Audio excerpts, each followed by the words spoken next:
Résumé de L'art de vivre d'Arnold Bennett. Introduction. Redécouvrir la richesse de chaque jour. Dans le tourbillon incessant de nos vies modernes, une plainte universelle résonne comme un écho permanent. Je n'ai pas le temps. Nous nous sentons souvent submergés, courant d'une tâche à l'autre, nos journées s'évaporant avant même que nous ayons pu saisir leur essence. Pourtant, au milieu de cette frénésie, une vérité simple et puissante demeure. Une vérité que Arnold Bennett a brillamment mise en lumière il y a plus d'un siècle dans son œuvre intemporelle, l'art de vivre. Bennett nous confronte à un paradoxe fascinant. Nous possédons tous la même quantité de temps, 24 heures par jour, ni plus ni moins. La véritable richesse n'est donc pas dans le fait d'avoir plus de temps, ce qui est impossible, mais dans la manière dont nous choisissons d'utiliser ce capital universellement distribué. Pour lui, la sensation de manquer de temps n'est pas une fatalité, mais une illusion qui masque notre propre manque de maîtrise. Ce livre, bien que rédigé à une époque différente, offre une sagesse étonnamment pertinente pour notre quotidien actuel. Il ne propose pas des astuces de productivité éphémères, mais une philosophie profonde et pragmatique pour transformer notre rapport au temps et, par extension, à la vie elle-même.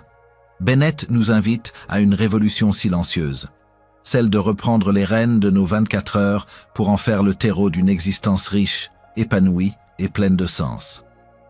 À travers cette exploration chapitre par chapitre, nous plongerons dans les principes fondamentaux de l'art de vivre.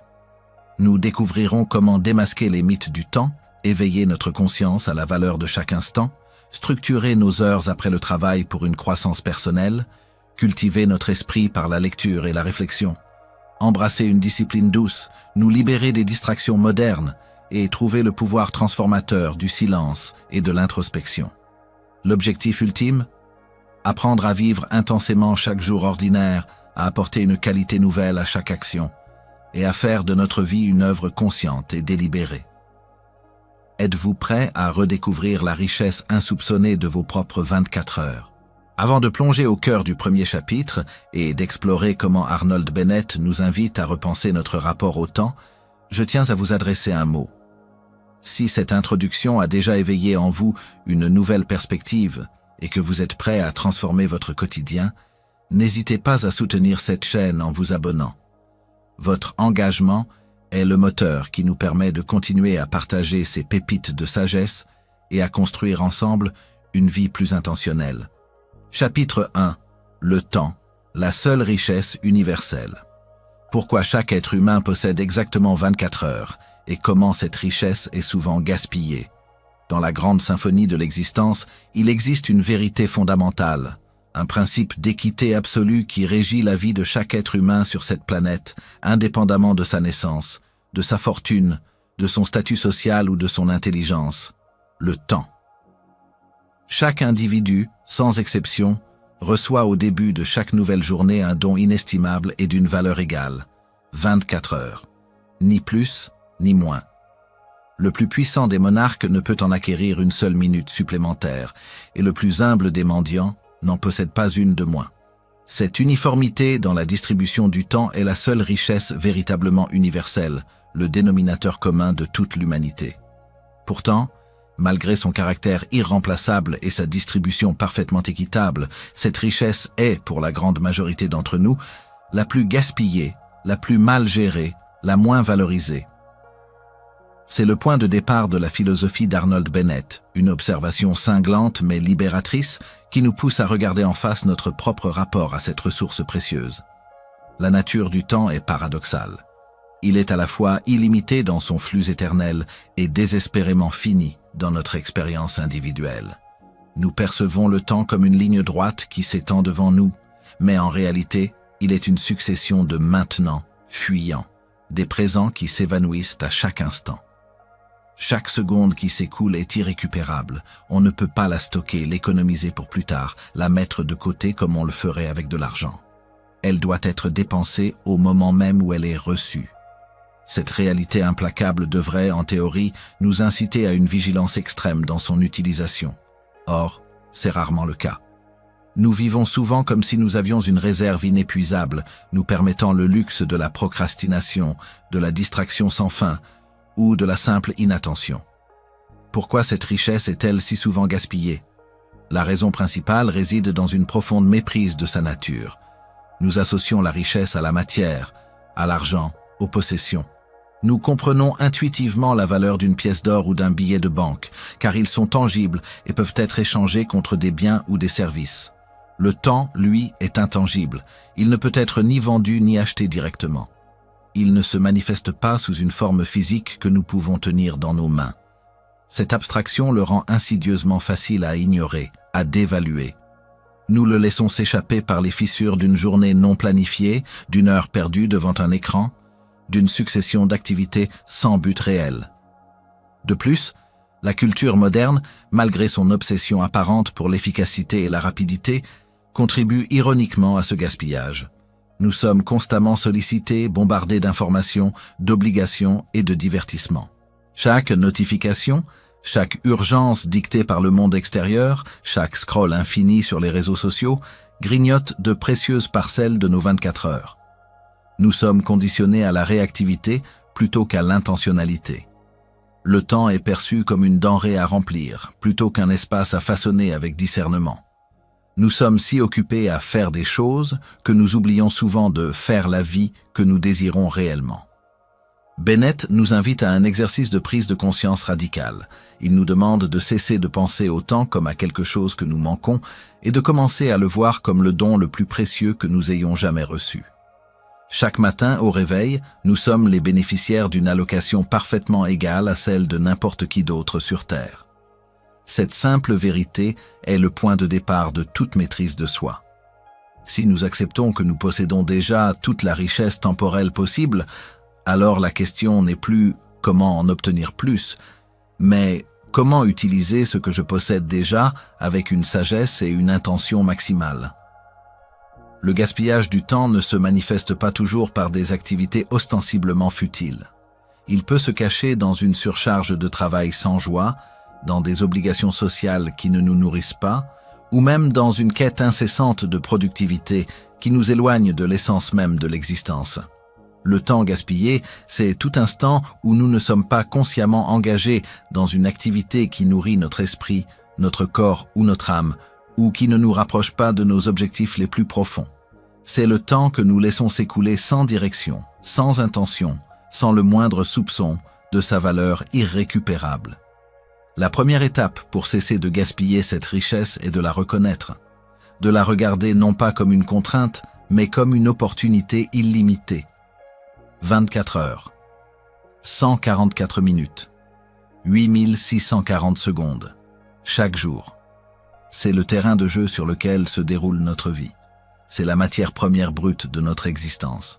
Si nous désirons construire une vie de sens, de plénitude et d'accomplissement, nous devons commencer par valoriser cette matière première au-dessus de tout. C'est la seule chose qui, une fois dépensée, ne peut jamais être remplacée. Les occasions perdues peuvent être regrettées, mais le temps perdu est définitivement parti. Bennett ne cherche pas à nous culpabiliser, mais à nous réveiller. Il souhaite que nous saisissions l'urgence de cette réalité et que nous transformions notre désinvolture habituelle en une appréciation profonde et une intentionnalité aiguë. Le temps n'est pas une contrainte, mais un cadeau. Chaque seconde est une nouvelle opportunité de vivre, d'apprendre, de créer, de donner, d'être. C'est cette prise de conscience radicale de la valeur universelle du temps qui pose les fondations de tout le reste, nous préparant à démanteler l'illusion de son manque et à embrasser la pleine maîtrise de nos 24 heures quotidiennes. En acceptant cette vérité fondamentale, nous ouvrons la porte à une transformation profonde de notre rapport à la vie elle-même. Chapitre 2. L'illusion du manque de temps. Ce n'est pas qu'on n'a pas le temps, c'est qu'on ne le maîtrise pas.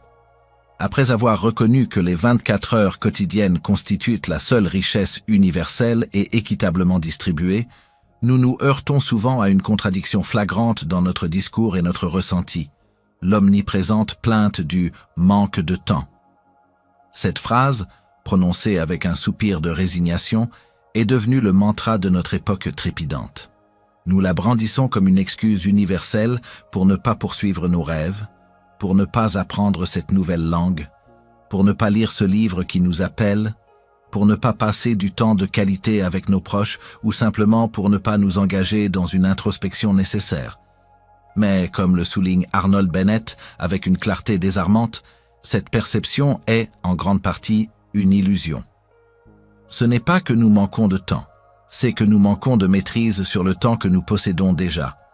L'illusion du manque de temps est une construction mentale, une échappatoire commode qui nous dispense d'assumer la pleine responsabilité de nos choix. Si nous n'avons pas le temps, alors la faute n'est pas la nôtre, mais celle d'une force extérieure implacable. C'est une victimisation confortable qui nous permet d'éviter l'inconfort de l'autodiscipline et de la prise de décision. Le paradoxe est frappant, nous affirmons manquer de temps alors que la plupart d'entre nous consacrent chaque jour des heures considérables à des activités qui ne nourrissent ni notre âme, ni notre esprit, ni nos objectifs profonds. Ces heures sont englouties par la distraction passive, l'errance mentale, les tâches non essentielles ou la simple indécision. L'illusion ne tient pas à la quantité de temps disponible, qui est fixe, mais à la qualité de notre conscience et de notre intention dans son utilisation. La distinction cruciale ici est celle entre être occupé et être maître de son temps. Le monde est rempli de personnes occupées, constamment en mouvement, jonglant avec 1000 tâches, mais qui au fond se sentent vides, épuisées et éloignées de leurs aspirations véritables. Leur emploi du temps est dicté par les urgences d'autrui, les notifications incessantes, les caprices du moment. Ils réagissent plutôt qu'ils n'agissent. Être occupé n'est pas un signe d'efficacité ou d'accomplissement. C'est souvent le signe d'un manque de direction et de maîtrise. Le vrai manque n'est pas celui des heures, mais celui de la souveraineté personnelle sur ces heures.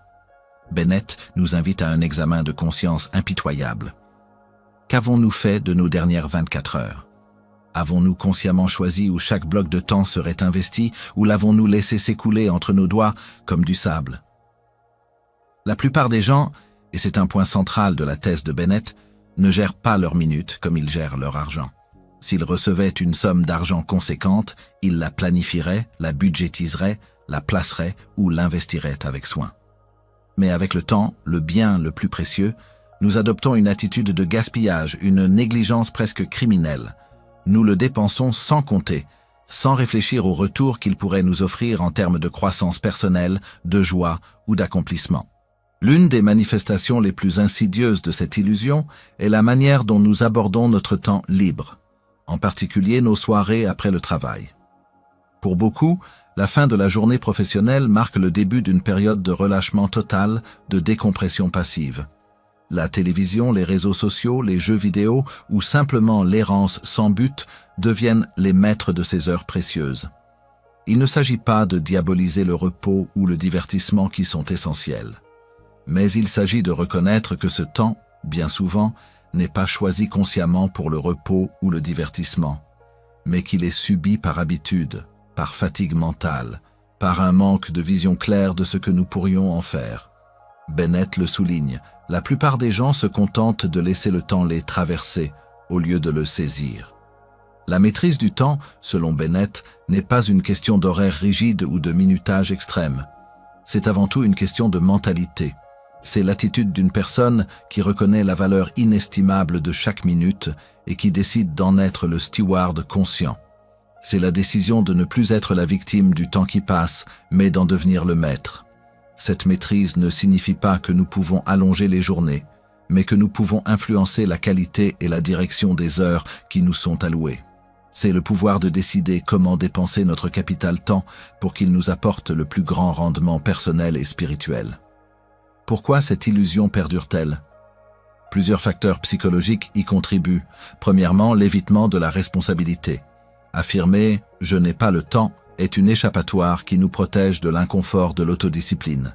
Si nous admettions que nous avons le temps mais que nous ne l'utilisons pas bien, nous serions confrontés à nos propres manquements, à nos peurs de l'échec ou de l'effort. Deuxièmement, la peur de l'engagement. S'engager à utiliser son temps de manière significative implique de faire des choix, de dire non à certaines distractions, de s'investir dans des activités qui peuvent être exigeantes. C'est plus facile de se plaindre du manque de temps que d'assumer ses engagements. Troisièmement, La passivité induite par la fatigue. Après une longue journée de travail, notre énergie mentale est souvent au plus bas. Le chemin de moindre résistance est de se laisser porter par le divertissement passif plutôt que d'engager notre esprit dans une activité plus stimulante mais plus exigeante. Bennett ne nie pas la fatigue, mais il questionne sa gestion et la possibilité de la dépasser par un usage judicieux des premières heures libres du soir. Quatrièmement, le manque de clarté sur nos priorités. Si nous ne savons pas ce qui est réellement important pour nous, si nos objectifs ne sont pas clairs, alors notre temps n'aura pas de direction et sera facilement aspiré par ce qui est urgent mais non essentiel, ou par ce qui nous est présenté par autrui. Briser l'illusion du manque de temps exige un acte de courage. Cela demande de regarder honnêtement comment nous dépensons nos heures, de reconnaître les fuites et de prendre la décision consciente de reprendre les rênes. Cela implique de passer d'une mentalité de consommateur de temps à celle de créateur de vie. Il ne s'agit pas de remplir chaque minute avec plus de tâches, mais de la remplir avec plus d'intention, plus de sens, plus de vie. Bennett nous met au défi. Le temps que nous avons est suffisant pour tout ce qui compte vraiment. La preuve en est que d'autres, avec exactement les mêmes 24 heures, parviennent à des accomplissements remarquables, à une culture personnelle profonde et à une vie équilibrée. Leur secret n'est pas d'avoir plus de temps, mais de l'avoir maîtrisé. Ils ont compris que le temps est un allié potentiel, et non un ennemi qui les harcèle. En définitive, le manque de temps est une fiction, un voile que nous tissons pour masquer notre manque de maîtrise. Le premier pas vers une vie transformée n'est pas de chercher plus d'heures, mais de déclarer la souveraineté sur celle que nous possédons déjà. C'est en démantelant cette illusion que nous nous ouvrons à la possibilité de vivre pleinement chaque jour ordinaire et de faire de nos 24 heures quotidiennes le socle d'une existence riche, profonde et significative. La véritable richesse ne se mesure pas en possession matérielle, mais en la qualité et l'intensité des moments que nous créons avec le don universel du temps. Chapitre 3. L'éveil de la conscience au quotidien. Comment devenir plus présent et attentif à chaque moment de sa journée? Ayant démasqué l'illusion du manque de temps et affirmé notre souveraineté sur nos 24 heures quotidiennes, la question se pose. Comment transformer cette prise de conscience en une réalité tangible? La réponse réside dans un concept fondamental, souvent négligé dans nos vies trépidantes. L'éveil de la conscience au quotidien. Il ne s'agit pas d'une doctrine ésotérique ou d'une pratique mystique complexe, mais d'une discipline éminemment pratique et accessible à tous. Comment devenir plus présent, plus attentif, plus engagé à chaque moment de sa journée, même et surtout dans les instants les plus ordinaires. Arnold Bennett, avec sa sagesse pragmatique, nous invite à sortir de la léthargie mentale qui caractérise une grande partie de nos existences pour embrasser pleinement le maintenant. La majeure partie de l'humanité traverse ses journées comme des somnambules, le corps présent, mais l'esprit ailleurs. Nous mangeons sans goûter, nous marchons sans voir, nous écoutons sans entendre. Nos pensées divaguent entre les regrets du passé et les anxiétés du futur, rarement ancrées dans la seule réalité que nous possédons, l'instant présent. Cette somnolence de la conscience est la principale coupable du sentiment que le temps s'échappe, que la vie file à toute vitesse sans que nous n'en ayons profité. Lorsque nous ne sommes pas pleinement présents à ce que nous faisons, à ce que nous vivons, les minutes et les heures se dissolvent, laissant derrière elles un vague sentiment de vide, une impression de ne pas avoir vraiment vécu. C'est comme regarder un film sans être vraiment attentif. Les images défilent, l'histoire se déroule, mais l'expérience émotionnelle et intellectuelle reste superficielle, voire absente. L'éveil de la conscience, c'est l'antidote à cette léthargie. C'est l'acte délibéré de ramener son esprit à l'activité en cours, de concentrer son attention sur le moment présent, quels que soient les bruits, les pensées ou les distractions. Cela signifie goûter pleinement son repas, sentir la texture de ses vêtements, observer les nuances du ciel, écouter attentivement la personne qui parle, ressentir les sensations de son corps en mouvement.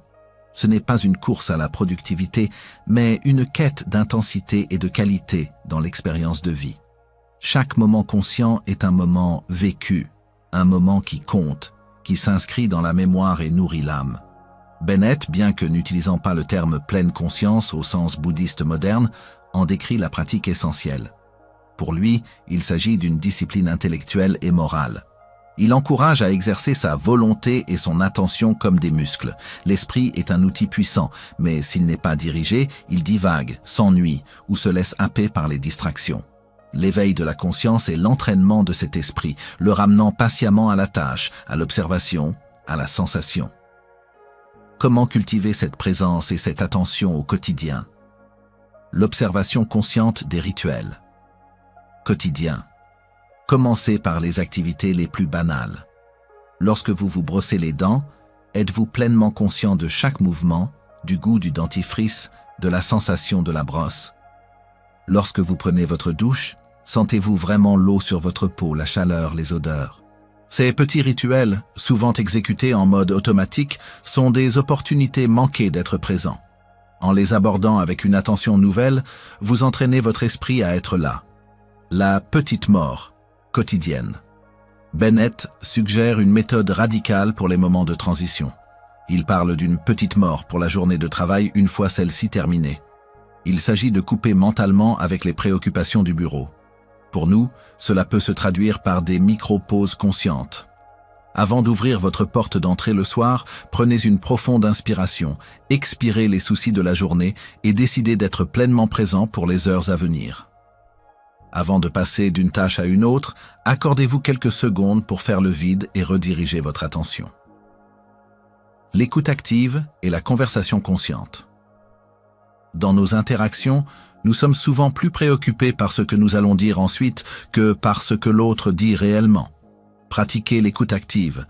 Donnez toute votre attention à la personne qui parle, sans jugement, sans anticiper, en étant pleinement là pour elle. De même, engagez-vous dans des conversations avec une intention de présence, en savourant l'échange plutôt qu'en cherchant à atteindre un but précis. Le goût de l'alimentation. Manger en conscience est une pratique puissante.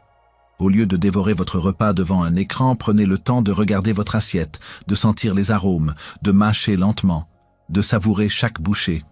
Cette pratique simple transforme un acte mécanique en une expérience sensorielle riche et nourrissante.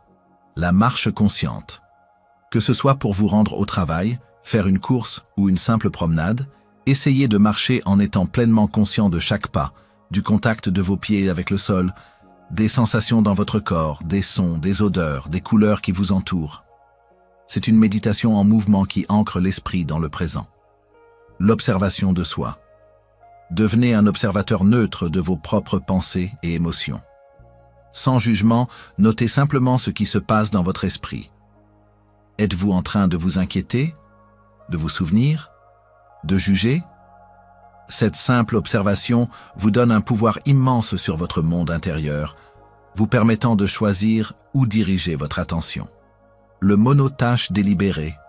Dans un monde qui glorifie le multitâche, Bennett et la science moderne nous rappellent la valeur inestimable de se concentrer sur une seule chose à la fois. Lorsque vous travaillez, travaillez. Lorsque vous lisez, lisez. Lorsque vous vous reposez, reposez-vous. Le fait de fragmenter votre attention dilue votre expérience et réduit la qualité de votre présence. Les bénéfices de l'éveil de la conscience sont multiples et profonds. Premièrement, le temps semble paradoxalement s'étirer.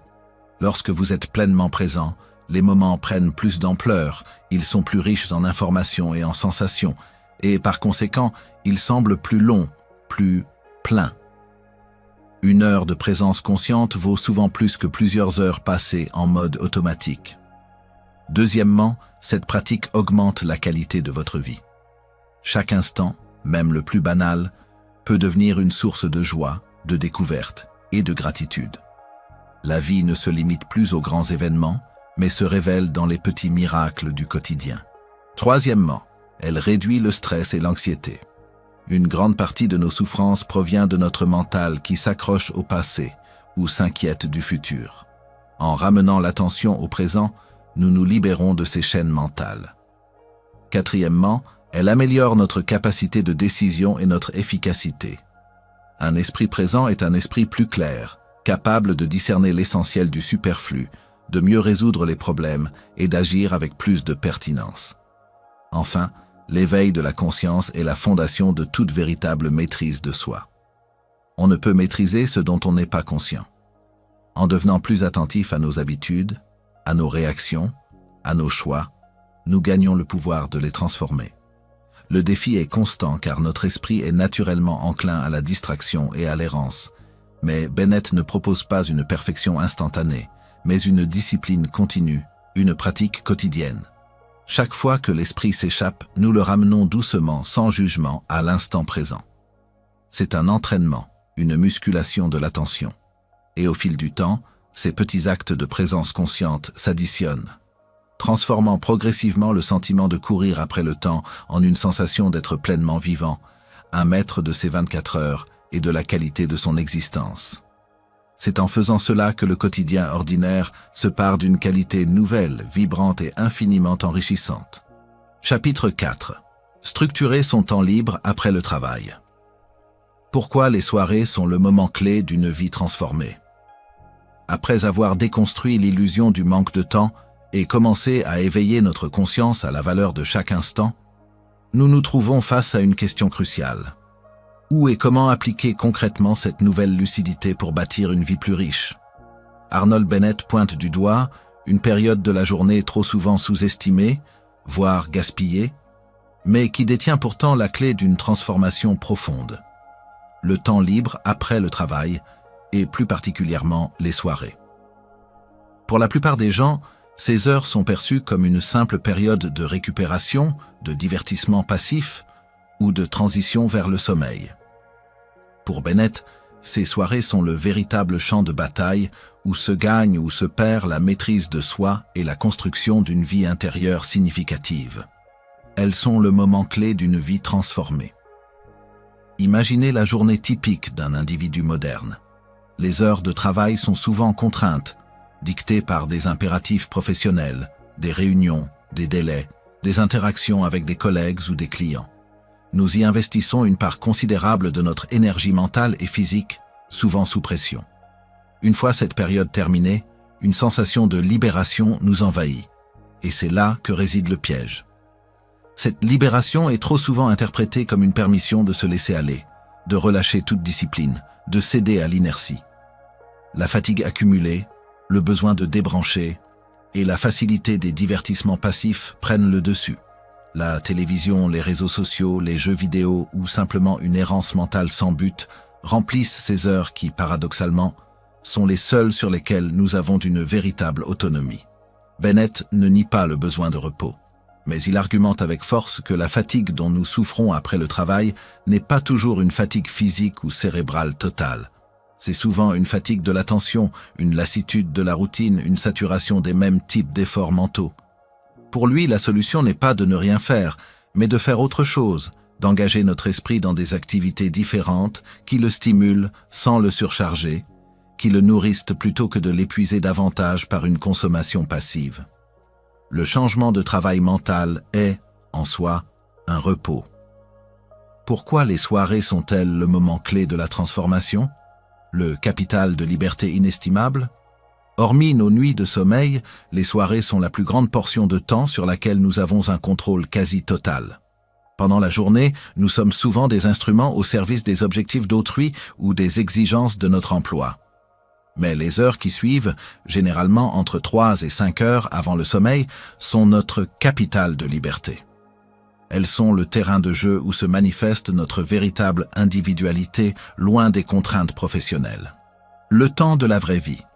C'est durant ces soirées que l'on peut véritablement construire sa vie intérieure. La vie professionnelle nous permet de gagner notre vie. Les heures du soir nous permettent de vivre notre vie. C'est le moment idéal pour l'apprentissage, la réflexion, la lecture, la pratique d'un art, l'engagement dans une passion, la culture d'une pensée indépendante ou l'approfondissement de relations significatives. Ces activités, bien que non rémunérées, sont les véritables bâtisseurs de l'âme et de l'esprit. L'effet cumulatif puissant. Même une petite portion de temps, allouée avec intention chaque soir, se transforme en une force monumentale sur le long terme. Bennett parle de l'équivalent d'un 8e jour ajouté à votre semaine. Si vous consacrez ne serait-ce qu'1h30 à 2 heures de vos soirées, 5 soirs par semaine, à une activité de développement personnel ou intellectuel, cela représente entre 7,5 et 10 heures par semaine. Sur une année, cela équivaut à environ 400 à 500 heures, soit l'équivalent de plusieurs semaines de travail à temps plein, entièrement dédié à votre croissance. Imaginez ce que l'on peut accomplir avec un tel volume de temps intentionnellement dirigé. Une nouvelle langue apprise, un domaine d'études approfondi, un livre écrit, une compétence maîtrisée. La distinction mentale entre travail et vie personnelle. Structurer ces soirées permet de créer une frontière claire entre le rôle professionnel et l'identité personnelle. Plutôt que de laisser le stress ou les préoccupations du travail déborder sur tout le temps libre, une routine de soirée intentionnelle permet de fermer la porte au bureau et d'ouvrir celle de son monde intérieur. Les pièges des soirées non structurées, la raison pour laquelle la plupart des gens ne tirent pas parti de ce trésor réside dans le manque de structure et d'intention. L'absence de plan. Si rien n'est décidé à l'avance pour la soirée, l'inertie prend le dessus. On se retrouve à réagir aux sollicitations externes ou à l'ennui. La dictature de la fatigue. La conviction que l'on est trop fatigué pour faire quoi que ce soit d'autre que du divertissement passif. Bennett nous met au défi de tester cette fatigue. Souvent, elle est mentale et peut être dissipée par une activité mentale différente. La pression du divertissement. La société moderne nous pousse à la consommation de divertissements faciles d'accès, streaming, réseaux sociaux, qui, bien que plaisant à court terme, ne nourrit pas notre esprit sur le long terme. Le mythe de la récupération passive. La croyance que le seul moyen de récupérer est de ne rien faire de sérieux. Or, la récupération la plus efficace peut venir d'une activité passionnante qui vous ressource intellectuellement et émotionnellement. L'art de structurer, sans rigidité, son temps libre. Structurer ses soirées ne signifie pas les transformer en une extension rigide du bureau. Il s'agit plutôt d'infuser ces heures d'une intentionnalité douce, mais ferme. Décidez à l'avance. La clé est de ne pas laisser le hasard décider pour vous. Avant même que la soirée ne commence, ou idéalement le matin même, décidez d'une ou deux activités que vous souhaitez réaliser durant votre temps libre. Écrivez-le. Cette simple décision proactive réduit considérablement le risque de glisser dans la passivité. L'heure sacrée ou les heures. Bennett suggère de dédier 1 ou 2 heures en début de soirée, juste après le dîner et la période de décompression initiale, à l'activité choisie. C'est le moment où l'esprit est encore relativement frais et où la tentation de se laisser aller n'est pas encore insurmontable. Traitez ces heures comme un rendez-vous inaliénable avec vous-même, avec la même importance qu'un rendez-vous professionnel. La qualité plutôt que la quantité. Il ne s'agit pas de remplir chaque minute de la soirée. 1h30 de lecture concentrée et réflexive a infiniment plus de valeur que 3 heures de zapping télévisuel ou de navigation Internet sans but. La qualité de l'engagement dans l'activité est primordiale. Variété. Éclairé. N'hésitez pas à varier les plaisirs. Un soir, de la lecture. Un autre, une réflexion profonde sur un sujet précis. Un troisième, l'apprentissage d'une nouvelle compétence. Un quatrième, une activité créative. Cette variété stimule l'esprit et prévient l'ennui. Commencez. Petit, bâtir grand. Ne visez pas la perfection dès le premier soir. Si l'idée de 2 heures d'activité intellectuelle vous semble insurmontable, commencez par 30 minutes ou même 15. L'important est la consistance. Une petite action régulière est infiniment plus puissante qu'un grand effort sporadique. Le rituel de transition. Mettez en place un petit rituel pour marquer la fin de la journée de travail et le début de votre temps personnel. Cela peut être une courte promenade, quelques minutes de silence, une boisson chaude ou changer de vêtements. Ce rituel signale à votre esprit que l'heure de la vraie vie commence. Surmontez la résistance et la fatigue. La plus grande barrière à la structuration des soirées est la résistance intérieure, souvent masquée par la fatigue. Bennett insiste sur le fait que la volonté peut être entraînée. Le simple fait de commencer l'activité choisie, même avec un certain effort initial, peut libérer une nouvelle énergie. L'excitation de l'apprentissage ou de la création peut dissiper la léthargie mentale plus efficacement que la simple passivité. Le sentiment d'accomplissement, même minime, procure une satisfaction qui se construit jour après jour, renforçant la motivation.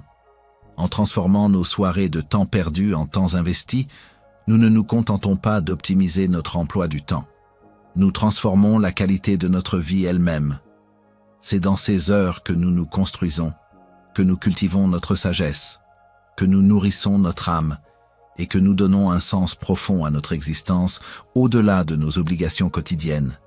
Les soirées deviennent alors non plus une simple fin de journée, mais le véritable laboratoire où se forge une vie riche, pleine et maîtrisée, un jour à la fois. Chapitre 5. L'art d'intégrer la lecture, la réflexion et l'apprentissage. Cultiver son esprit au quotidien avec simplicité. Une fois que nous avons pris conscience de la valeur inestimable de chaque heure, démasqué l'illusion du manque de temps, éveillé notre conscience au quotidien et appris à structurer stratégiquement notre temps libre après le travail, la question naturelle qui se pose est: comment investir ces précieuses heures libérées pour notre enrichissement le plus profond? Arnold Bennett ne laisse planer aucun doute sur ce point essentiel. La transformation d'une vie ordinaire en une existence riche et maîtrisée passe inévitablement par l'art d'intégrer la lecture, la réflexion et l'apprentissage au quotidien. Il s'agit de cultiver son esprit avec une simplicité déconcertante, mais avec une discipline redoutable. Dans le monde moderne, l'activité intellectuelle, une fois les bancs de l'école ou de l'université quittés, est souvent reléguée au second plan, voire abandonnée. La curiosité s'émousse, remplacée par la passivité. Nous nous contentons de consommer de l'information superficielle ou du divertissement facile, laissant notre esprit pourtant capable de merveilles s'atrophier par manque d'exercice. L'esprit est comme un jardin. Si on ne le cultive pas délibérément, il se remplit rapidement de mauvaises herbes, pensées insignifiantes, distractions constantes, anxiété inutile. Bennett, avec sa clarté habituelle, nous rappelle que la diligence que nous appliquons à nos compétences professionnelles devrait être étendue à la culture de notre être intérieur. La lecture, le fondement de l'éveil intellectuel. La lecture est, selon Bennett, la pierre angulaire de cette cultivation. C'est l'un des moyens les plus accessibles et les plus puissants d'élargir nos horizons, d'accéder à la sagesse accumulée de l'humanité et de dialoguer avec les plus grands esprits qui nous ont précédés. Pourquoi lire? Lire, ce n'est pas seulement acquérir des informations, c'est affûter son esprit, enrichir son vocabulaire, développer sa capacité de concentration et de pensée critique. C'est se confronter à des perspectives différentes, comprendre des idées complexes, voyager à travers le temps et l'espace sans bouger de son fauteuil. C'est une conversation intime avec des géants qui peut nous révéler des vérités sur nous-mêmes et sur le monde que nous n'aurions jamais découvertes autrement. C'est la source d'une croissance continue qui dépasse largement les limites de notre expérience personnelle. Que lire? Bennett ne prône pas une lecture dénuée de but. Il nous incite à choisir des livres qui demandent un certain effort mental, qui nous poussent à la réflexion. Il s'agit de la littérature sérieuse. Les classiques, la philosophie, l'histoire, les sciences humaines, les œuvres qui ont traversé les âges parce qu'elles contiennent une sagesse universelle. Cela ne signifie pas bannir toute lecture légère, mais s'assurer qu'une part significative de notre temps de lecture est consacrée à des ouvrages qui nourrissent réellement notre intellect et notre âme. Comment lire? La qualité prime sur la quantité. Il ne s'agit pas de dévorer des livres à la chaîne, mais de les lire vraiment. Cela implique une lecture active, souligner, prendre des notes, s'arrêter pour réfléchir à un passage, relire les sections complexes. Traitez votre lecture comme une étude sérieuse, même si vous n'y consacrez que 30 minutes par jour. La lecture superficielle ne produit qu'une connaissance éphémère. Seule une lecture attentive et engagée permet d'intégrer les idées et de les transformer en sagesse personnelle. Surmonter la résistance. L'excuse du manque de temps est souvent la première, déjà démantelée. Vient ensuite « c'est trop difficile » ou « je suis trop fatigué ». Bennett nous rappelle que l'esprit, comme un muscle, s'atrophie s'il n'est pas exercé. Le fait de se lancer dans une lecture difficile peut initialement être un effort, mais cet effort est payant. Il développe la persévérance intellectuelle et libère une nouvelle énergie mentale, car un changement d'activité mentale est souvent plus reposant que la passivité. Commencez petit, avec un livre qui vous intéresse vraiment, et construisez l'habitude progressivement. La réflexion, la digestion du savoir en sagesse. La lecture est l'apport, la nourriture de l'esprit. Mais sans la réflexion, elle reste une simple accumulation d'informations. La réflexion est le processus de digestion, de transformation du savoir brut en sagesse personnelle, en compréhension profonde. Qu'est-ce que la réflexion?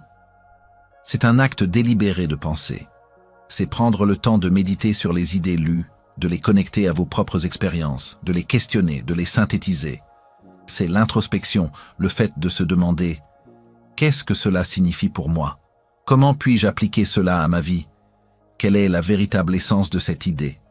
C'est le silence intérieur où les graines du savoir peuvent germer et s'épanouir. Comment réfléchir? La réflexion n'exige aucun outil sophistiqué.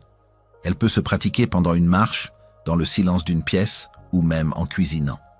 Le journaling est un outil puissant pour structurer ses pensées. Écrire librement sur ce que l'on a lu, ce que l'on a appris, les questions qui nous traversent l'esprit. La contemplation silencieuse est également essentielle. Choisir une idée ou une citation et la laisser résonner en soi, en explorant toutes ses implications. Bennett suggère même de prendre la température de son esprit, de s'interroger sur ses pensées dominantes. L'importance cruciale. Sans réflexion, la lecture n'est qu'un divertissement sophistiqué.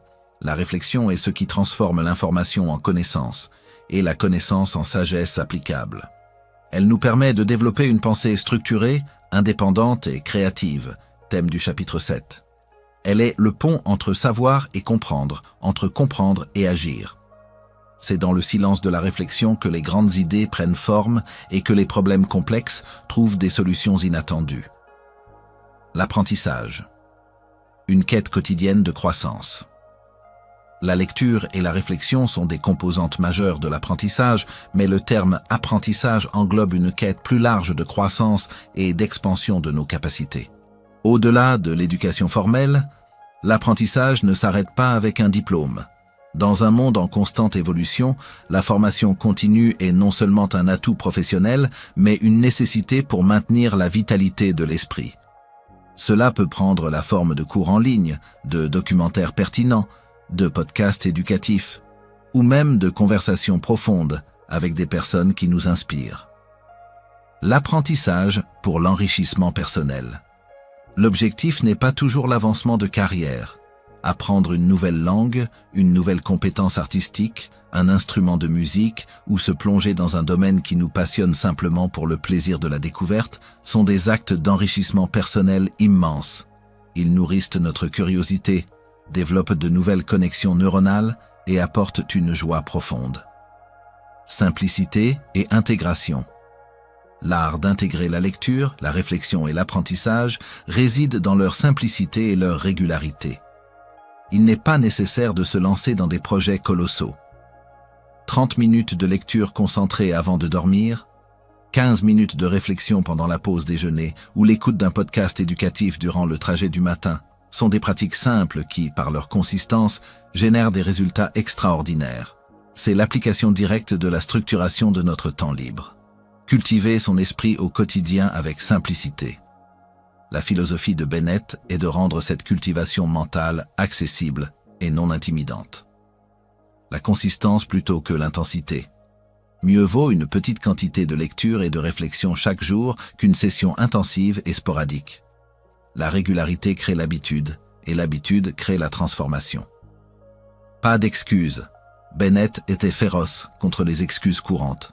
« Je ne suis pas assez intellectuel » est une fausse croyance. L'intellect se développe par l'exercice. « Je suis trop fatigué » est souvent une lassitude de la routine que l'engagement mental peut dissiper. La joie de la vie intellectuelle. Il est crucial de comprendre que cette cultivation de l'esprit n'est pas une corvée, mais une source profonde de satisfaction, de paix et de puissance mentale. C'est le moyen de donner une nouvelle dimension à notre existence, de la rendre plus riche, plus significative et plus passionnante. C'est une forme de liberté. En intégrant la lecture, la réflexion et l'apprentissage dans le tissu de notre quotidien, nous transformons nos heures libres en un laboratoire personnel de croissance. Nous cessons de subir le flux incessant d'informations externes pour devenir des architectes conscients de notre propre savoir et de notre propre sagesse.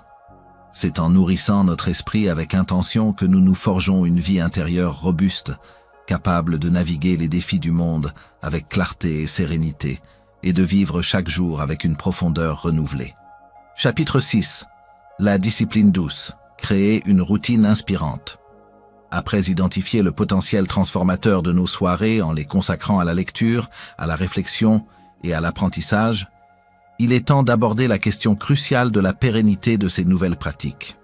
Comment ces élans vertueux ne restent-ils pas de simples résolutions éphémères, mais s'ancrent-ils durablement dans le tissu de notre quotidien? La réponse réside dans la discipline douce, l'art subtil de construire des habitudes qui élèvent notre être sans imposer une brutalité ou une rigidité qui mène inévitablement à l'abandon. Arnold Bennett, loin de prôner une ascèse monastique, nous guide vers une forme de discipline qui libère plutôt qu'elle ne contraint. La notion même de discipline évoque souvent chez nous des images de contraintes, d'efforts douloureux, de renoncements forcés. Nous l'associons à l'armée, à la souffrance de l'athlète ou à la rigueur d'une règle monacale. Cette perception négative conduit de nombreuses personnes à rejeter toute forme de discipline, la considérant comme l'antithèse de la liberté et du plaisir. Pourtant, Bennett nous invite à reconsidérer cette idée. Pour lui, la vraie liberté n'est pas l'absence de contraintes, mais la maîtrise de soi qui permet de poursuivre ses aspirations les plus hautes, de donner corps à ses intentions les plus nobles. Une vie sans discipline est une vie soumise aux caprices de l'humeur, aux impulsions du moment et aux distractions incessantes du monde extérieur. C'est une vie d'esclavage à nos propres faiblesses et non une vie de liberté. La discipline douce, telle que nous l'envisageons ici, est l'antithèse de la brutalité. Elle ne vise pas la perfection immédiate, mais la consistance bienveillante. Elle reconnaît que la force de la volonté est une ressource limitée et qu'il est plus judicieux de la préserver en transformant les actions désirables en habitudes automatiques. Il s'agit de construire des routines qui deviennent des alliés, des soutiens naturels à nos objectifs de croissance, plutôt que des tâches à affronter chaque jour avec une résistance farouche. C'est l'art de créer un élan, de construire un momentum qui porte nos efforts, sans que nous ayons à déployer une énergie colossale à chaque pas. Les principes de la discipline douce pour une routine inspirante. Commencez petit, pensez grand. La tentation est forte de vouloir tout changer du jour au lendemain. On se fixe des objectifs ambitieux. Lire 1 heure par jour, méditer 30 minutes, faire du sport quotidiennement. Ces résolutions spectaculaires échouent souvent parce qu'elles demandent un saut de volonté trop important. La discipline douce suggère de commencer par des micro-habitudes. Si vous visez 30 minutes de lecture, commencez par 5 minutes. L'important n'est pas la durée initiale, mais la régularité. Une fois que la routine de 5 minutes est solidement établie, il devient beaucoup plus facile de l'étendre progressivement. La victoire n'est pas dans la quantité, mais dans l'engagement quotidien. L'intentionnalité au cœur de la routine. Une routine inspirante n'est pas une liste de tâches sans âme. Elle est imprégnée d'une intention claire. Chaque élément de votre routine doit être connecté à un objectif plus grand, à une valeur personnelle, à la vision de la personne que vous aspirez à devenir. Lorsque la lecture n'est plus une obligation mais un rendez-vous avec la sagesse, lorsque la réflexion n'est plus une contrainte mais un dialogue avec votre âme, la discipline devient une évidence, un désir. Le pourquoi derrière l'habitude est le moteur de sa persistance. La ritualisation du temps précieux. Bennett, en insistant sur l'importance de consacrer des heures spécifiques de la soirée à la culture de soi, nous invite à ritualiser ce temps. Une routine se transforme en rituel lorsque vous y mettez une conscience et un respect particuliers. Par exemple, après le dîner et une brève période de détente, vous pourriez avoir un rituel de transition.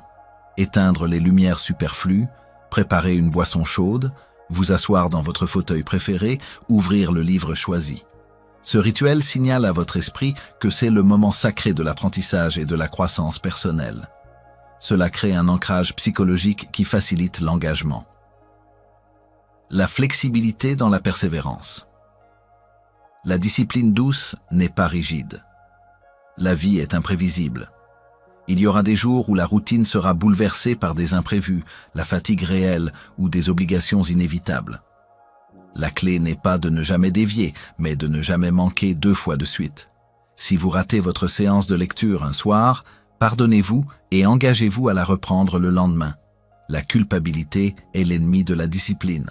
La bienveillance envers soi-même est son meilleur allié. C'est cette résilience, cette capacité à revenir sur le chemin qui construit la force à long terme. L'environnement comme facilitateur. Rendez le chemin de la discipline plus facile en optimisant votre environnement. Si vous voulez lire, assurez-vous que le livre est à portée de main, que votre espace de lecture est accueillant et sans distraction. Si vous voulez écrire, ouvrez votre carnet ou votre ordinateur avant même de vous asseoir. Moins il y a de friction pour commencer une activité, plus il est probable que vous la ferez. L'architecture de nos habitudes dépend beaucoup de l'architecture de notre environnement. La célébration des petites victoires, chaque fois que vous respectez votre routine, même pour une courte période, reconnaissez cette victoire.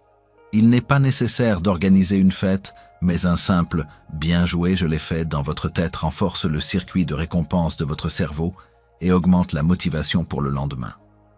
La discipline douce est un chemin de renforcement positif. Le pouvoir de la routine inspirante. L'intégration de la discipline douce dans la création de routines inspirantes produit des effets cumulatifs extraordinaires, transformant non seulement notre emploi du temps, mais aussi notre être profond. Réduction de la fatigue décisionnelle. Lorsque les actions sont automatisées par l'habitude, elles ne nécessitent plus de délibération consciente. Cela libère une énergie mentale précieuse qui peut être consacrée à des tâches plus complexes ou à la créativité. Construction de l'estime de soi. Chaque petite habitude maintenue renforce la confiance en notre capacité à nous fixer des objectifs et à les atteindre. Cela nourrit un sentiment de compétence et de maîtrise de soi. Expansion de l'espace mental. En structurant les activités de développement personnel, nous créons un espace mental dédié à la croissance. Plutôt que d'être constamment sollicités par l'extérieur, nous cultivons un sanctuaire intérieur de paix et de progression. Transformation profonde et silencieuse. Les changements les plus profonds sont rarement les plus spectaculaires. Ce sont les petits efforts constants, jour après jour, qui s'accumulent silencieusement pour créer des transformations massives au fil du temps. Lire quelques pages chaque soir, c'est un livre par semaine, 50 livres par an. 1 heure de réflexion par jour, c'est des mois de pensée profonde sur une année. C'est ainsi que l'on bâtit une culture personnelle robuste et une vie intérieure riche. La libération par la structure. Paradoxalement, la discipline douce n'est pas une entrave à la liberté, mais sa porte d'entrée. En nous libérant du chaos, de l'improvisation et de la dictature des impulsions, elle nous donne la liberté de choisir consciemment comment nous voulons vivre et de nous rapprocher de la personne que nous aspirons à être. Elle nous affranchit de la tyrannie du « pas le temps » pour nous offrir le règne de l'intention. Bennett nous enseigne que le secret d'une vie pleine ne réside pas dans la chance ou des circonstances extraordinaires, mais dans l'utilisation méthodique et inspirée du capital temps qui nous est donné chaque jour. La discipline douce est l'outil par excellence pour sculpter cette vie, pour transformer les heures ordinaires en moments de croissance extraordinaire et pour faire de chaque jour un pas délibéré vers notre plus haute version de nous-mêmes. Il s'agit de semer des graines de bonnes habitudes avec patience et persévérance et d'observer la magnifique récolte d'une vie vécue avec intention et plénitude. Chapitre 7. L'art de penser pour mieux vivre. Nous arrivons au cœur de ce qui distingue l'individu maître de sa vie, la capacité à penser. Non pas penser au sens courant du terme, car nos esprits sont constamment en activité, produisant un flux incessant de pensées, mais penser délibérément avec structure, indépendance et créativité. Arnold Bennett nous rappelle que l'art de vivre pleinement n'est pas seulement une question de gestion du temps ou d'activité, c'est avant tout une affaire de maîtrise de notre processus de pensée.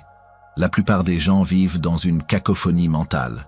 Leurs pensées sont fragmentées, réactives, influencées par les dernières nouvelles, les opinions d'autrui, les publicités, les peurs latentes ou les désirs impulsifs. L'esprit est souvent un navire sans gouvernail, ballotté par les courants extérieurs et les tempêtes intérieures. Nous pensons à ce que nous avons mangé, à ce que nous devons faire, à ce que quelqu'un a dit, mais rarement de manière structurée et intentionnelle sur les questions profondes de notre existence ou les problèmes qui comptent vraiment. Cette absence de direction dans la pensée est l'une des plus grandes sources de confusion, d'anxiété et de vie inefficace. Une vie non examinée, disait Socrate, ne vaut pas la peine d'être vécue. Et une vie sans pensée dirigée est une vie à peine examinée. Penser de manière structurée. La pensée structurée est l'acte de diriger son esprit avec un but précis, comme un architecte conçoit un bâtiment ou un stratège élabore un plan. C'est l'antidote à l'errance mentale. Premièrement, elle commence par la clarté. Avant de penser à un problème, définissez-le. Quelle est la question exacte que vous essayez de résoudre? Quelle décision devez-vous prendre? Quel concept voulez-vous vraiment comprendre? Une pensée claire est impossible sans une question claire. Deuxièmement, elle implique l'analyse. C'est la capacité de décomposer un problème complexe en éléments plus petits, plus gérables. C'est examiner chaque composante, identifier les relations de cause à effet et distinguer l'essentiel de l'accessoire. Troisièmement, la pensée structurée suit une logique. Elle évite les raccourcis émotionnels, les sophismes et les contradictions. Elle cherche la cohérence et la raison. C'est un exercice de rigueur mentale qui exige de suivre le fil de ses arguments sans se laisser égarer. Bennett insiste sur l'importance de consacrer des moments spécifiques à cette pensée sérieuse. Tout comme nous dédions du temps à la lecture, nous devrions allouer des plages horaires pour la réflexion profonde sur des sujets précis. Il ne s'agit pas de rêvasser, mais de s'engager dans un véritable travail mental, en se posant des questions, en explorant des solutions, en confrontant des idées. Cette pratique régulière renforce les capacités cognitives, améliore la mémoire et affûte le jugement. Penser de manière indépendante. L'une des plus grandes victoires qu'un individu puisse remporter est la liberté de penser. Dans un monde saturé d'informations et d'opinions, la tentation est forte de s'aligner sur la pensée dominante, de répéter les idées reçues, de suivre la foule. La pensée indépendante est le courage de remettre en question, d'évaluer par soi-même et de former ses propres conclusions, même si elles vont à l'encontre du consensus. Cela commence par le doute méthodique. Ne pas accepter une information pour vraie simplement parce qu'elle est répétée ou émane d'une autorité. Posez-vous des questions. Est-ce vrai? Sur quelle preuve repose cette affirmation? Quelles sont les alternatives? Quels sont les biais possibles? Le regard critique est essentiel. Apprendre à discerner les faits des opinions, les arguments solides des sophismes, les informations fiables des rumeurs. Cela nécessite une exposition à des perspectives diverses et la capacité de les comparer et de les contraster. L'originalité de pensée ne signifie pas toujours inventer quelque chose de nouveau, mais plutôt la capacité de voir les choses sous un angle différent, de faire des connexions uniques et de développer une compréhension qui vous est propre. C'est le fruit de la lecture qui nourrit l'esprit de diverses idées et de la réflexion qui les digère et les réarrange de manière personnelle. Bennett nous exhorte à nous libérer de la tyrannie de l'opinion publique. La peur d'être différent, la paresse intellectuelle et le désir d'appartenance nous poussent souvent à adopter des pensées qui ne sont pas les nôtres. Cultiver une pensée indépendante, c'est se forger une armature intellectuelle qui vous permet de vivre selon vos propres convictions et non celles imposées par la société. C'est une quête de vérité personnelle. Penser de manière créative. La pensée créative n'est pas l'apanage des artistes ou des génies. Elle est une capacité humaine fondamentale, essentielle pour résoudre les problèmes, innover et vivre une vie pleine de sens. C'est l'aptitude à générer de nouvelles idées, à voir des solutions là où d'autres ne voient que des impasses. Elle implique de connecter l'inconnectable. La créativité naît souvent de la juxtaposition d'idées ou de concepts qui, à première vue, n'ont aucun lien. C'est le moment Eureka où des éléments disparates se rejoignent pour former une nouvelle compréhension. Elle nécessite une ouverture d'esprit et une volonté d'expérimenter mentalement. Ne pas se limiter aux solutions évidentes ou aux chemins battus. Se permettre d'explorer des pistes audacieuses, même si elles semblent folles au début. La résolution de problèmes est au cœur de la pensée créative. Face à un défi, au lieu de se lamenter, l'esprit créatif cherche des angles d'attaque inédits, des solutions inattendues, des manières innovantes de contourner les obstacles. L'imagination est le carburant de la créativité. Il ne s'agit pas de s'évader dans le rêve, mais d'utiliser son pouvoir imaginatif pour visualiser des possibilités, concevoir des scénarios et créer mentalement des réalités avant de les concrétiser. Cultivez cet art au quotidien. L'art de penser pour mieux vivre n'est pas une aptitude innée réservée à quelques-uns. C'est une compétence qui se développe avec la pratique et la discipline. Le temps de la pensée délibérée. Allouez des moments spécifiques dans votre routine structurée, chapitre 4, à la pensée pure. Cela peut être 15 minutes le matin en buvant votre café ou 30 minutes le soir dans un carnet. Ne laissez pas votre esprit divaguer. Donnez-lui un problème ou une question à explorer. Le carnet de pensée. Tenir un journal ou un carnet de notes est un outil puissant pour externaliser vos pensées. Écrivez les idées qui vous viennent, les questions, les problèmes, les solutions potentielles. L'acte d'écrire force à structurer la pensée et à la rendre plus concrète. Les questions puissantes.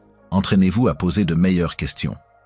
Au lieu de « pourquoi cela ne marche-t-il pas ?», demandez « quelles sont les 3 approches différentes que je pourrais essayer ?» Au lieu de « que dois-je faire ?», demandez « quel est le meilleur usage que je puisse faire de ce moment précis pour atteindre mon objectif principal ?» La marche réflexive.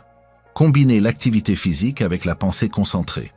Une marche solitaire, sans distraction numérique, peut être un terrain fertile pour la réflexion structurée et la créativité. Le mouvement du corps peut libérer l'esprit. Cherchez la dissonance. Exposez-vous délibérément à des idées qui remettent en question vos propres croyances. Lisez des livres et écoutez des opinions qui vous mettent mal à l'aise, non pas pour être d'accord, mais pour aiguiser votre esprit critique et renforcer votre capacité à penser indépendamment. Acceptez l'inconfort mental. Penser de manière profonde est un travail. Cela demande un effort mental. Il y aura des moments de frustration, de blocage. La discipline consiste à persévérer à travers cet inconfort, sachant que la clarté et la percée se trouvent souvent de l'autre côté de cet effort. En maîtrisant l'art de penser, nous ne nous contentons pas de mieux gérer nos 24 heures, nous transformons la qualité de notre expérience de vie. Une pensée structurée nous offre la clarté et la direction. Une pensée indépendante nous confère la liberté et l'authenticité. Une pensée créative nous ouvre les portes de l'innovation et de la résolution de problèmes. En cultivant délibérément notre esprit, nous construisons une vie intérieure riche et robuste, capable de naviguer le monde avec sagesse, purpose et sérénité, transformant chaque jour ordinaire en une opportunité de croissance et de sens. C'est le fondement sur lequel repose une existence véritablement vécue et non simplement subie. Chapitre 8. Se libérer de la distraction moderne. Nous nous heurtons à un adversaire omniprésent et insidieux, la distraction. C'est l'ennemi juré de la concentration, de la profondeur de pensée et de l'action intentionnelle. Arnold Bennett, bien qu'ayant écrit il y a plus d'un siècle, avait déjà identifié les pièges du divertissement excessif, de l'ennui mal géré et de la fatigue mentale, des concepts qui résonnent avec une acuité particulière dans notre ère numérique saturée de sollicitations. Se libérer de la distraction, c'est récupérer la souveraineté sur notre attention, la monnaie la plus précieuse du XXIe siècle. La distraction n'est pas seulement externe, les notifications incessantes, les flux d'informations non sollicitées, les sirènes des réseaux sociaux, le bruit constant du monde. Elle est aussi profondément interne, la divagation de l'esprit, les pensées intrusives, l'anxiété qui nous pousse à fuir le moment présent, la procrastination qui se déguise en fausse urgence. La vie moderne, avec sa surabondance de stimuli, a exacerbé notre tendance naturelle à l'inattention. Nous sommes devenus des papillons attirés par chaque nouvelle lumière, incapables de nous fixer sur une fleur assez longtemps pour en extraire le nectar. Le résultat est une fragmentation de notre conscience, une superficialité de notre engagement et un sentiment persistant d'être débordé sans accomplir ce qui compte vraiment. Bennett mettait déjà en garde contre ce qu'il appelait l'opium de la passivité, représenté à son époque par la lecture de romans à sensation ou le bavardage oisif. Aujourd'hui, cet opium a pris des formes plus sophistiquées et plus addictives. Le défilement infini sur un smartphone, les séries télévisées qui s'enchaînent sans fin, Les jeux vidéo qui captivent l'attention pendant des heures. Ces activités ne sont pas intrinsèquement mauvaises, elles peuvent offrir un repos légitime ou un plaisir innocent. Le problème survient lorsque leur consommation devient excessive et qu'elle remplace systématiquement les activités qui nourrissent notre croissance, qui cultivent notre esprit ou qui nous rapprochent de nos objectifs profonds, transformant notre temps libre en un vide rempli par le bruit. Gérer l'ennui, la fatigue mentale et le divertissement excessif.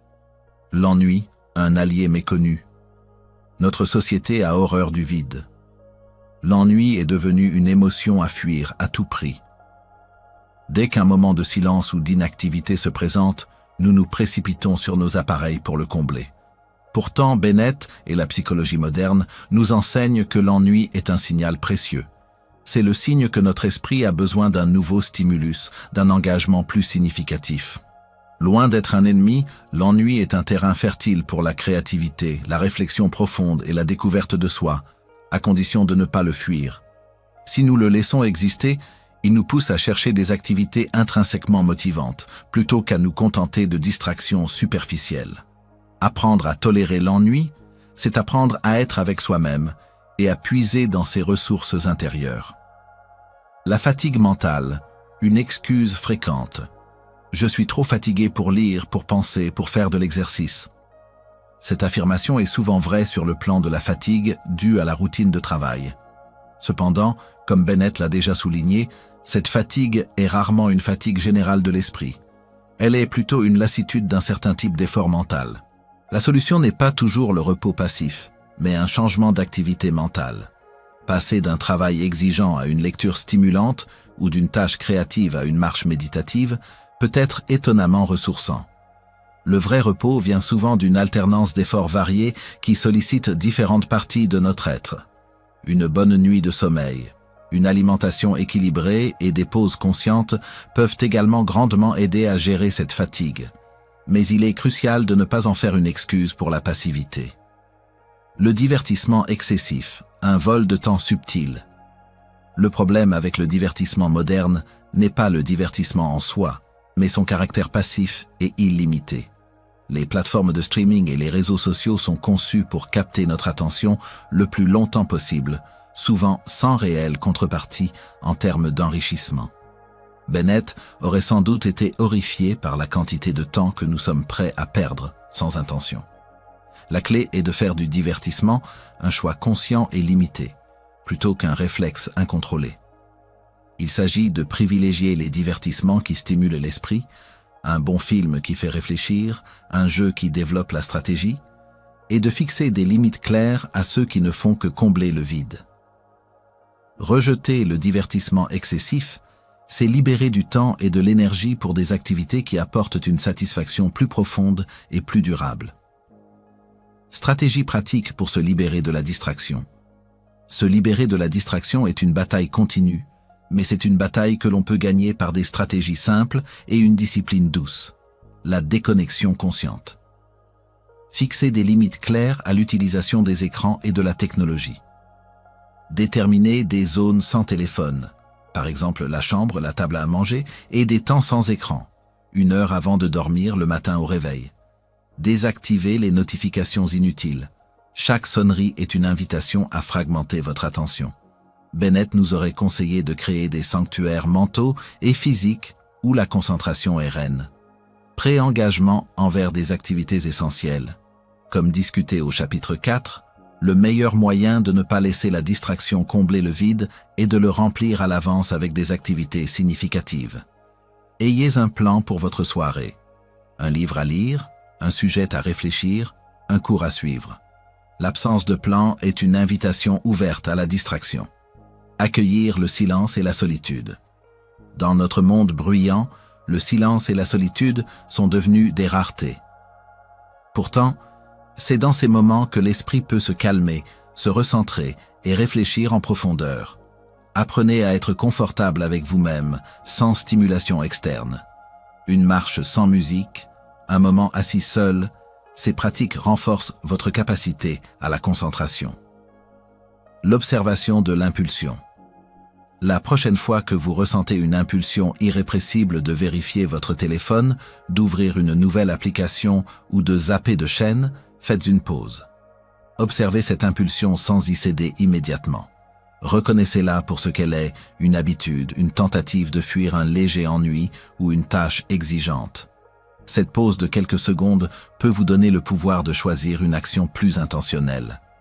Remplacez les mauvaises habitudes par de meilleures. Au lieu de simplement essayer d'arrêter une mauvaise habitude, remplacez-la par une nouvelle.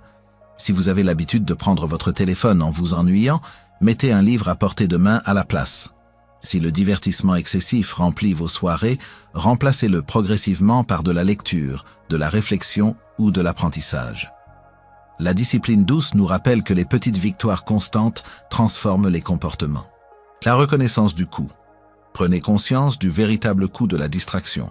Ce n'est pas seulement du temps perdu, c'est du potentiel inexploité, des idées non développées, des relations non approfondies, une vie non vécue pleinement. Visualiser ce coût peut être un puissant motivateur pour se libérer. Se libérer de la distraction moderne n'est pas un acte de privation, mais un acte de libération profonde. C'est reprendre le contrôle de notre bien le plus précieux, notre attention. C'est créer l'espace mental nécessaire pour penser clairement, apprendre profondément et agir avec intention. En domptant l'ennui, en gérant la fatigue mentale avec sagesse et en choisissant nos divertissements avec discernement, nous ouvrons la voie à une vie où chaque moment peut être investi dans ce qui nous rapproche de notre vision la plus élevée de nous-mêmes. C'est un pas essentiel vers la construction d'une vie intérieure forte et d'une existence riche, non pas en dépit des défis du monde, mais précisément en les ayant maîtrisés. Chapitre 9. Le pouvoir du silence et de l'introspection. Après avoir appris à déjouer les pièges de la distraction et à discipliner notre attention dans un monde bruyant et surstimulant, une question essentielle se pose. Une fois le vacarme extérieur réduit au silence, que faisons-nous de l'espace ainsi créé? La réponse se trouve dans l'un des outils les plus puissants pour la maîtrise de soi et la quête d'une vie pleine, le pouvoir du silence et de l'introspection.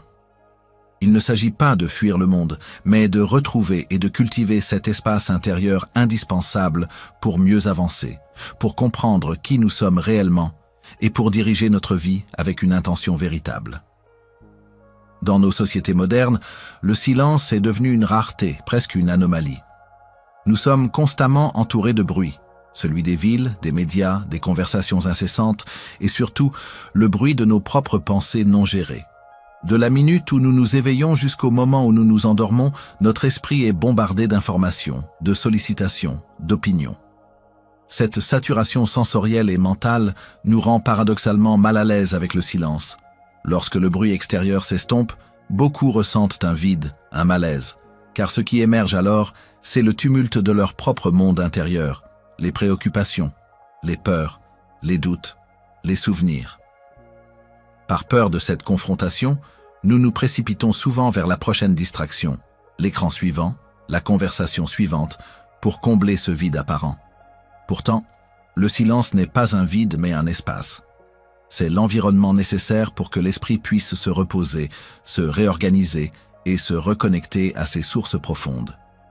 L'introspection, quant à elle, est l'acte délibéré de se tourner vers l'intérieur, d'examiner ses propres pensées, émotions, motivations et expériences sans jugement, avec une curiosité bienveillante. C'est le processus par lequel nous apprenons à nous connaître vraiment, au-delà des rôles sociaux et des attentes extérieures. Sans silence, l'introspection est difficilement réalisable. Sans introspection, le silence reste un simple vide, un manque plutôt qu'une opportunité. Les bénéfices profonds du silence et de l'introspection, clarté et perspective. Dans le tourbillon de nos vies, il est facile de perdre de vue l'essentiel. Le silence offre un pas de recul, un répit qui permet de voir les choses sous un angle nouveau. Les problèmes qui semblaient insurmontables sous la pression quotidienne peuvent soudain révéler des solutions évidentes lorsque l'esprit est calme et dégagé. L'introspection nous aide à trier les priorités, à distinguer ce qui est urgent de ce qui est important et à aligner nos actions avec nos valeurs les plus profondes. Amélioration de la prise de décision. Les meilleures décisions sont rarement prises dans la précipitation ou sous l'influence du stress. Le silence et l'introspection créent un espace où l'intuition peut s'exprimer et où la logique peut être appliquée sans précipitation. En comprenant mieux nos propres motivations et en évaluant calmement les options, nous pouvons faire des choix plus judicieux, qui résonnent avec notre véritable être. Régulation émotionnelle. De nombreuses émotions négatives, colère, frustration, anxiété, prennent le dessus parce que nous ne prenons pas le temps de les comprendre. L'introspection permet de reconnaître ces émotions, d'explorer leurs racines et de les gérer de manière constructive, plutôt que de les laisser nous submerger ou nous dicter nos réactions. C'est un pas essentiel vers la maîtrise de soi émotionnelle. Amplification de la créativité et de l'insight. Les grandes idées ne surgissent que rarement au milieu du chaos. Le silence est un incubateur pour la créativité. C'est dans le calme que l'esprit peut établir de nouvelles connexions entre des idées apparemment disparates, générer des solutions innovantes ou faire des percées intellectuelles. L'introspection nourrit cette créativité en nous aidant à puiser dans notre propre réservoir d'expériences et de connaissances latentes. Réduction du stress et de l'anxiété. Le simple fait de créer des moments de silence et de se tourner vers son monde intérieur peut avoir un effet profondément apaisant. En se déconnectant du flux constant de stimuli, le système nerveux se calme, le rythme cardiaque ralentit et l'esprit trouve un repos bien nécessaire. C'est une stratégie puissante pour contrer les effets néfastes du stress chronique. Construction d'une vie intérieure forte. Dans un monde en perpétuel changement et souvent agité, une vie intérieure robuste est une ancre. Le silence et l'introspection sont les outils pour la construire. Ils nous permettent de nous connaître en profondeur, de développer une résilience émotionnelle et de trouver une source de paix et de sens qui ne dépend pas des circonstances extérieures. C'est le fondement de la véritable autonomie et du bien-être durable. Comment intégrer le silence et l'introspection au quotidien, l'approche pragmatique de Bennett? Arnold Bennett, toujours soucieux de la praticité, n'aurait pas prôné des retraites silencieuses de plusieurs semaines pour la plupart des gens, mais plutôt l'intégration de ces pratiques dans le tissu de la vie ordinaire. Le temps de silence quotidien. Dédié. Tout comme la lecture et la réflexion, le silence et l'introspection méritent leur place dans votre routine. Il peut s'agir de 10 à 15 minutes chaque matin au réveil, avant que le monde ne s'éveille, ou de 20 minutes en soirée, avant de dormir. L'essentiel est de le traiter comme un rendez-vous inaliénable avec vous-même. Un moment où vous vous déconnectez consciemment de toute distraction externe et vous tournez vers l'intérieur. La marche solitaire et silencieuse. Bennett valorisait immensément la promenade. Une marche en solitaire, sans écouteurs ni téléphone, est une opportunité en or pour le silence et l'introspection. Observez le monde autour de vous avec une attention pleine, chapitre 3, puis laissez votre esprit vagabonder librement, sans le diriger, juste en observant les pensées qui émergent. C'est un moyen simple mais puissant de clarifier ses pensées et de trouver des solutions. Le journaling comme miroir. L'écriture dans un journal intime est une forme d'introspection active. Mettez sur papier vos pensées, vos émotions, vos questions, vos défis. Le simple fait de les externaliser aide à les structurer, à les comprendre et souvent à trouver des réponses. C'est un dialogue avec soi-même qui révèle des facettes cachées de notre être. Les micro-pauses conscientes. Tout au long de la journée, insérez de courtes pauses silencieuses. Cela peut être 2 minutes avant une réunion, 5 minutes dans votre voiture avant de rentrer chez vous, ou simplement en attendant que le café coule. Utilisez ces moments pour fermer les yeux, respirer profondément et ramener votre attention à votre monde intérieur, observant ce qui s'y passe. Créer un sanctuaire physique. Même un petit coin de votre maison peut devenir un sanctuaire de silence. Un fauteuil près d'une fenêtre, un petit bureau rangé. Le simple fait d'avoir un lieu dédié à cette pratique peut en faciliter l'établissement. Accepter et traverser l'inconfort initial. Les premiers moments de silence peuvent être perturbants. L'esprit, habitué à la stimulation constante, peut résister. Des pensées désagréables ou des émotions refoulées peuvent remonter à la surface. Il est crucial de ne pas fuir, mais de simplement observer sans jugement, sachant que ce processus de nettoyage est une étape nécessaire vers une paix intérieure plus profonde.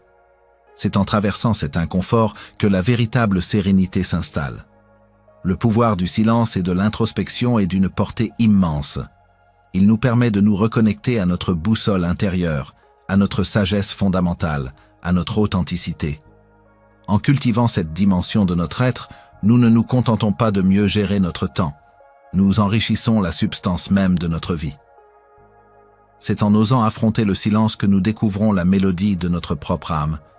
Et c'est en pratiquant l'introspection que nous trouvons la clarté nécessaire pour avancer avec courage et intention dans un monde qui nous pousse constamment à regarder vers l'extérieur. Ce sanctuaire intérieur, nourri jour après jour, est le véritable gage d'une vie simple, pleine et maîtrisée. Chapitre 10. Vivre intensément chaque jour ordinaire. Nous avons, au fil des chapitres précédents, exploré les fondations d'une vie plus riche et plus maîtrisée, la reconnaissance de la valeur universelle du temps, la dissipation de l'illusion de son manque, l'éveil de notre conscience au quotidien, la structuration délibérée de notre temps libre, l'intégration essentielle de la lecture, de la réflexion et de l'apprentissage, la construction d'une discipline douce, la libération des distractions modernes et la cultivation du pouvoir transformateur du silence et de l'introspection. Tous ces principes convergent vers un point culminant, la quintessence de la philosophie d'Arnold Bennett. L'art de vivre intensément chaque jour ordinaire en apportant une qualité nouvelle à chaque action, aussi simple soit-elle. La grande majorité des êtres humains passent leur existence à attendre. Attendre le week-end, attendre les vacances, attendre une promotion, attendre une retraite, attendre que la vraie vie commence. Nous traitons souvent le quotidien comme une simple période de transition, un temps à traverser avant d'atteindre des moments jugés plus significatifs ou plus excitants.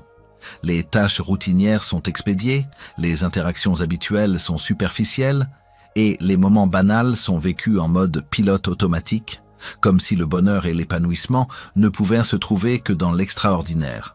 Cette mentalité est pourtant une des plus grandes tragédies de l'existence, car elle nous prive de la substance même de la vie.